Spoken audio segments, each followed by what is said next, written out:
Hoş. Güzelim. Hoş. Cabra. Çağata sen yemeği versin. Gitme.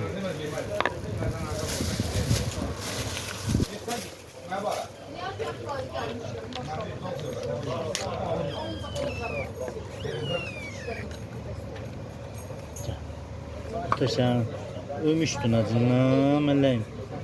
O meleğim o kızım. Yemeği vermemişler sana. Ota alır koyurak burada mesela. Ota 3 tanesini alır. Verir sana birin. Kalanı da tapşırış bura sana versinler. Vermirlər sana. Ha Məsim. Ha kızım. Vermirlər sana yemek. Güzelim. O kızım. Atasının hayatı ölmüştü acından. Kızım ölmüştü acından ne dostlar. Atası getdi orada anasına verdi. Bu da gelin buna verin. Aa kızım. Üzü batırdın elədin bütöy yemək.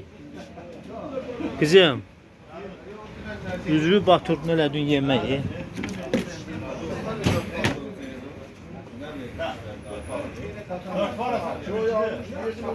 Aa kızım. Üzü elədin bütöy yeməyi yağlı qara. Ya da yeme şeyi de versin dermanı. Sonra gedim. Sana baktığımdan havalar düzelmir. O da sen temizlersin. Ha? O da sen temizlersin qəşəng. Niye korkusan? Neden korkusan? O da neymiş sana kızım? Üzüp de elədin şey.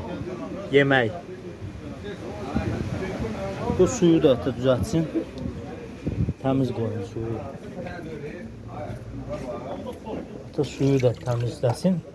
Ondan sonra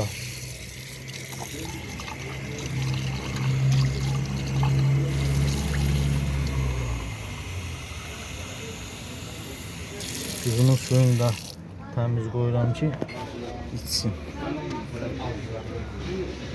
Tasın elleri gel. Temiz su. Nuş olsun kızım.